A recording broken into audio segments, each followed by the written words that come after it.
Episode 11। हम तुम पास या दूर।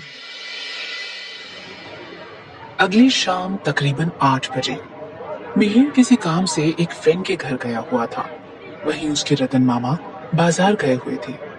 रतन को मिहिर की तबीयत को लेकर काफी टेंशन होने लगी थी, क्योंकि मिहिर इन दिनों किसी बात को लेकर बहुत अपसेट नजर आ रहा था। लेकिन उनके बार बार पूछने के बाद भी मिहिर ने उन्हें कोई जवाब नहीं दिया था। वहीं शॉपिंग के दौरान रतन को महसूस हुआ कि उनका सर थोड़ा भारी लगने लगा है। इसलिए आधा सामान खरीदने के बाद ही रतन ने घर लौट आने के बारे में सोचा। बाजार से घर का रास्ता ज्यादा दूर नहीं था, इसलिए वो झोला लेकर पैदल ही घर आ रहे थे। तभी बीच रास्ते में उनका सर चकरा गया और वो वहीं जमीन पर बेहोश हो गए।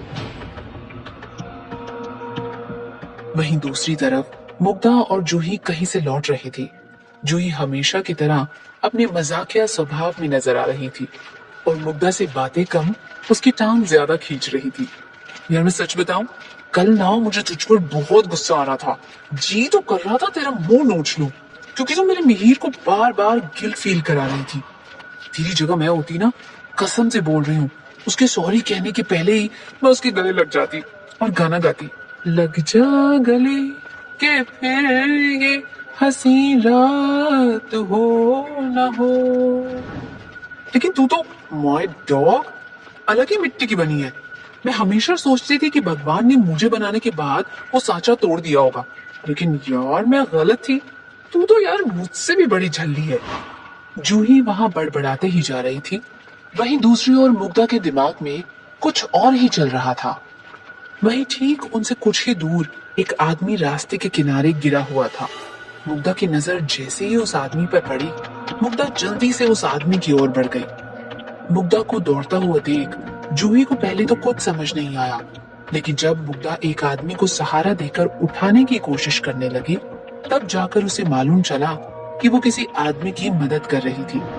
मुग्धा ने रतन को कंधे से सहारा देकर उठाते हुए पूछा, अंकल अंकल। जूही के बैग से पानी निकालकर मुग्धा ने उस आदमी के चेहरे पर कुछ छींटे मारे। तब जाकर उस आदमी को कुछ होश आया। उस आदमी को होश में आया देखकर मुग्धा ने पूछा, अंकल आप ठीक तो हैं? आपको ज्यादा चोट तो नहीं आई? रतन ने धीरे से आंखें खोलकर उस आवाज की ओर देखा। वहीं उन्हें उनका कंधा पकड़े हुए 20-21 साल की प्यारी सी एक लड़की नजर आई। रतन को अपना सर उस वक्त थोड़ा भारी सा लग रहा था। उन्होंने अपने हाथों से अपना सर थाम रखा था और उन्हें कुछ वीकनेस भी महसूस हो रही थी, इसलिए उस वक्त वे रुक रुक कर बात कर रहे थे। बेटी तुम कौन हो? और मुझे क्या हो गया था? जूही भी उस वक्त रतन को सहारा देने की कोशिश करने लगी। जी अंकल, मेरा नाम मुग्धा है और ये मेरी फ्रेंड जूही है। आप यहाँ बस बेहोश हो गए थे। अभी जब मैंने आपको यहाँ रास्ते में गिरा हुआ देखा तो मैं काफी डर गई। मुझे लगा किसी गाड़ी से आपका एक्सीडेंट हो गया है, इसलिए मैं आपकी हेल्प करने के लिए यहाँ रुक गई। वो तो शुक्र है कि आप यहाँ रास्ते के किनारे ही बेहोश हुए, नहीं तो आपके साथ कोई अनहोनी भी हो सकती थी। मुग्धा और जूही की ओर ध्यान से देखते हुए रतन ने पूछा, बेटी तुम दोनों का बहुत बहुत शुक्रिया। आजकल इतनी मदद तो लोग अपने घर वालों की भी नहीं करते हैं। वैसे क्या नाम बताया तुमने अपना? मुग्धा ने धीरे से मुस्कुराते हुए जवाब दिया, जी मुग्धा। अच्छा बढ़िया। इतना कहकर रतन झोला लेकर उठने की कोशिश करने लगे, लेकिन वो थोड़ा लड़खड़ाने लगे, इसलिए मुग्धा ने उन्हें सहारा देते हुए कहा, अंकल चलिए मैं आपको आपके घर छोड़ देती हूँ। लाइए बैग आप मुझे दे दीजिए। रतन ने झोला जमीन से उठाने की कोशिश करते हुए कहा, नहीं नहीं, तुम्हें तकलीफ उठाने की कोई जरूरत नहीं बेटा, मैं खुद घर चला जाऊंगा, बस यहाँ पास में ही है मेरा घर। लेकिन मुग्धा उनकी तबीयत को देखते हुए कन्विंस्ड नजर नहीं आ रही थी, इसलिए उसने भी जिद करके रतन के साथ उनको घर छोड़ने जाने का मन बना लिया।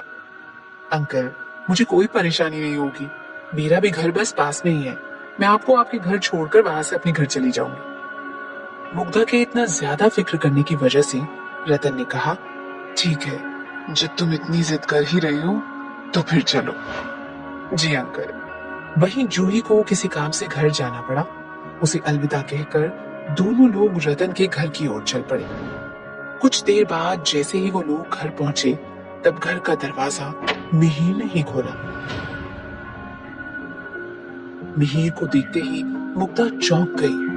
मुग्धा की आंखों में भी हैरानी साफ छलकने लगी और उसके मुंह से अपने आप ही धीरे से मिहिर का नाम निकल गया, जिस वजह से उसकी आवाज कोई सुन नहीं पाया। वहीं मुग्धा को अपने सामने खड़ा देखकर मिहिर को काफी हैरत हुई और वो एकटक मुग्धा की तरफ ही देखता रह गया। रतन मामा ने मुग्धा की ओर इशारा करते हुए कहा, बेटा ये मुग्धा है। अगर आज मुग्धा ना होती तो शायद मेरे साथ कोई अनहोनी हो गई होती। मैं सिर्फ मुग्धा की वजह से बच गया। तुम्हें मुग्धा को थैंक यू कहना चाहिए। अपने मामा के गंदे कपड़ों की ओर देखते हुए मिहिर ने पूछा, क्या हो गया था? आपको कोई चोट तो नहीं आई? मिहिर को रतन मामा ने जवाब दिया, नहीं नहीं, चोट नहीं आई। न जाने कैसे चक्कर सा आ गया था, मैं बेहोश हो गया था। तब इस प्यारी सी बच्ची मुग्धा ने आकर मेरी मदद की और मुझे घर तक छोड़ने आ गई। तभी मुग्धा की ओर देखते हुए मिहिर ने कहा, Mugdha thank you so much. वो दोनों रतन मामा के सामने एक दूसरे को ना पहचानने का नाटक कर रहे थे, लेकिन मिहिर की बातों को अनसुना करते हुए मुग्धा ने बैग रतन मामा की ओर जल्दी से बढ़ाकर कहा, अंकल जी मुझे देर हो रही है, अब मैं चलती हूँ। रतन मामा ने मुग्धा के कंधे पर हाथ रखते हुए कहा, अरे बेटा रुको तो सही, तुम तो घर के अंदर भी नहीं आई। अब यहाँ आ ही गए हो तो साथ में चाय कॉफी पीकर ही जाना। मिहिर कुछ देर बाद तुम्हें तुम्हारे घर छोड़ आएगा। लेकिन मुग्धा ने मिहिर की ओर कनखियों से देखते हुए रतन से कहा, नहीं अंकल मुझे देर हो रही है, मैं कभी किसी और दिन चाय पीने आ जाऊंगी। फिलहाल मुझे अभी घर जाना चाहिए।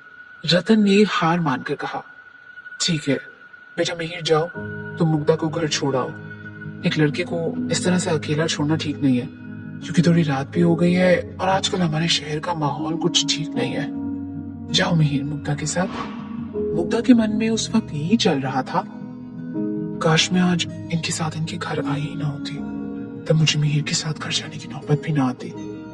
मेरी तो आज किस्मत ही खराब है। लेकिन तब तक अपने मामा की बात सुनकर मिहिर ठीक मुग्धा के पास ही खड़ा हो गया था और वो मुग्धा को अपने साथ चलने को कह रहा था। उस वक्त मुग्धा के पास भी कोई और ऑप्शन नहीं था, इसलिए मुग्धा को भी मिहिर के साथ ही चलना पड़ा। वहीं मिहिर तो जैसे ऐसे ही किसी मौके की तलाश कर रहा था। वो सोचने लगा, मैं अभी मौका देखकर मुग्धा से सॉरी कह दूंगा और अपने बीच मौजूद सारी मिसअंडरस्टैंडिंग्स भी दूर कर दूंगा। लेकिन वहीं रास्ते में कुछ दूर चलने के बाद जब मुग्धा मिहिर को अवॉइड करते हुए थोड़ा जल्दी जल्दी आगे चलने लगी, तब मिहिर को थोड़ा अजीब लगा। मिहिर सोचने लगा, कहीं मौका भी मेरे हाथ से निकल ना जाए। नहीं नहीं नहीं, मुग्धा, हे मुग्धा, मेरी बात तो सुनो प्लीज मुग्धा। मैं सच में तुमसे सॉरी कहना चाहता हूँ। मैं जानता हूँ मेरी वजह से तुम्हें काफी परेशानी हुई है, लेकिन मैंने वो सब कुछ जानबूझकर नहीं किया था। प्लीज मुग्धा, क्या तुम मुझे बस एक और मौका नहीं दे सकती? प्लीज मुग्धा, मुझे माफ कर दो। हे! लेकिन मुग्धा तो जैसे बात करने के मूड में ही नहीं थी। वहीं कुछ दूर और जाकर मुग्धा एक जगह पर ठहर गई। पास ही मुग्धा का घर नजर आने लगा था और मुग्धा ठीक अपने घर के पास ही आकर रुकी थी। मिहिर की ओर बिना एक बार भी देखे मुग्धा सीधे ओल्ड विला के अंदर चली गई। वहीं मिहिर दोबारा से अपनी किस्मत को कोसने लगा। हद है यार, ये लड़की तो मेरी कोई बात सुनने को ही तैयार नहीं है। जब मिहिर घर लौटा तब रतन मामा ने दरवाजा खोलते ही मिहिर से कहा, मिहिर तुम जानते हो ना इस लड़की को? मुग्धा तुम्हारे साथ ही कॉलेज में पढ़ती है ना? मिहिर ये सुनते ही शॉक्ड रह गया और उसने कहा, हाँ पर आप कैसे? रतन मामा ने मिहिर की बात को काटते हुए कहा, फिर तुम मेरे सामने उसे ना पहचानने का नाटक क्यों कर रहे थे? मिहिर इस बात का कोई जवाब नहीं दे पाता है। रतन मामा ने आगे कहा, इस लड़की से जरा दूर ही रहना, तुम्हारा इसके साथ रहना ठीक नहीं। मिहिर ने पूछा, लेकिन क्यों मामा जी? ऐसा क्या है इस लड़की में जो मुझे इससे दूर रहना चाहिए? मुग्धा अच्छी लड़की है। और इससे पहले कि मिहिर आगे कुछ कह पाता, रतन मामा ने बीच में टोकते हुए मिहिर की आंखों में आंखें डालकर कहा, तुम बस इतना समझ लो कि कुछ सवालों का कोई जवाब नहीं होता। इतना कहकर रतन खाना बनाने की तैयारी में जुट गए। वहीं अगले दिन कॉलेज में आज का दिन काफी सुहाना था और दूसरे दिन से बिल्कुल अलग, जैसे कि कुछ बहुत अच्छा होने वाला था। कई सारे स्टूडेंट्स एक साथ मिलकर एक दूसरे को डांस स्टेप्स दिखा रहे थे, तो वहीं कुछ लड़के उनके डांस स्टेप को देखकर उनका मजाक उड़ाने से भी बाज नहीं आ रहे थे। वहीं कुछ लड़कियां एक दूसरे से फेस्ट में कौन किसका डांसिंग पार्टनर बना है इस बारे में जासूसों की तरह जांच पड़ताल कर रही होती है। कुछ लड़कियों के चेहरे पे मुस्कुराहट नजर आ रही होती है, तो वहीं कुछ लड़कियों का हुलिया ये साफ बता रहा होता है कि उनको अपना मनपसंद डांसिंग पार्टनर नहीं मिल पाया है। शिमला सिटी कॉलेज पिछले कई सालों में ये डांस परफॉर्मेंस का फेस्ट जीतता आया था। इस वजह से भी पूरे कॉलेज की रेपुटेशन इस डांस फेस्ट में लगी हुई थी। इसलिए भी बढ़ चढ़कर सारे प्रोफेसर और यहाँ तक कि कॉलेज के प्रिंसिपल भी स्टूडेंट्स को इनकरेज करने में लगी हुई थी। स्टडीज को कुछ दिनों के लिए बिल्कुल पूरी तरह से दरकिनारे कर दिया गया था और सभी स्टूडेंट्स को खास तौर पर ये पहले ही बता दिया गया था कि जो भी इस फेस्ट में जीतेगा उसे एनुअल एग्जाम में एक्स्ट्रा ग्रेड दिया जाएगा। इसलिए भी खासकर सारे एवरेज स्टूडेंट्स भी जी जान लगाकर इस फेस्ट को जीतने की कोशिश में लगे हुए थे। जूही एक लड़के की बाइक पर टेक लगाकर मोहना के साथ कुछ डिस्कस कर रही थी। उनके बीच जरूर कुछ खास डिस्कशन चल रही थी, तभी तो उनकी बातें सिर्फ वो दोनों ही सुन पा रहे थे।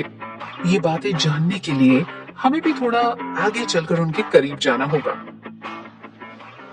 मोबाइल पर इंस्टा बुक स्क्रॉल करते हुए जूही ने पूछा, यार मोना, एक बात बता, तुझे कोई पार्टनर मिला क्या? हाँ, डांसिंग पार्टनर ही पूछ रही हूँ, लाइफ पार्टनर नहीं। वैसे नहीं मिला होगा तो जैसी राखी सावंत टाइप लड़की को वैसे भी कौन ही अपना पार्टनर बनाएगा। उस वक्त खुद ही सवाल पूछकर जूही खुद ही जवाब दिए जा रही थी। कुछ ऐसी ही तो आदत रही थी जूही की हमेशा से ही। ऐसे ही लोग थोड़ी ना उसे बड़बोली चौधरी कहते थे, बस उसे ही खुद को लेकर ओवर कॉन्फिडेंस था कि उसका दिमाग चाचा चौधरी से भी तेज है। मोहना ने अपने बालों को छल्ला बनाते हुए कहा, बड़बोली, तुझे शायद मालूम नहीं है, मेरा डांसिंग पार्टनर तो कल मुझे डिनर डेट पर भी ले गया था। एक शौक जैसे जूही को लगा और उसके मुंह से निकला, क्या?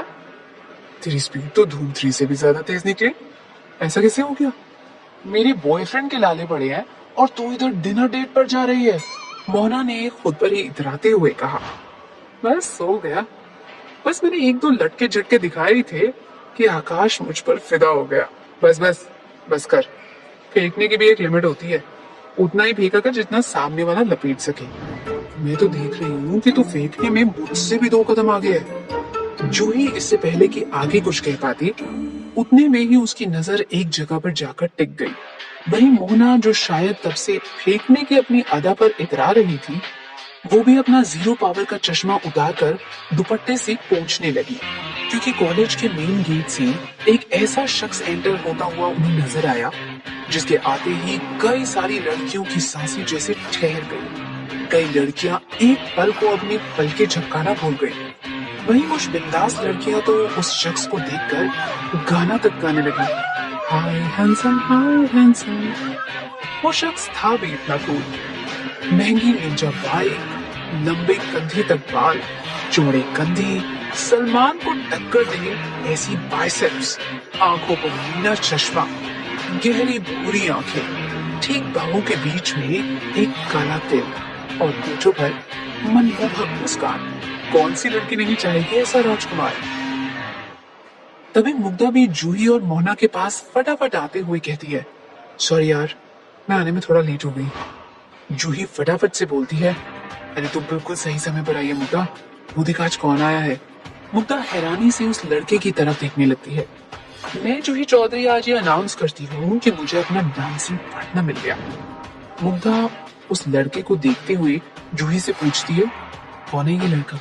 जूही बोली, हो, तुझे ये नहीं पता?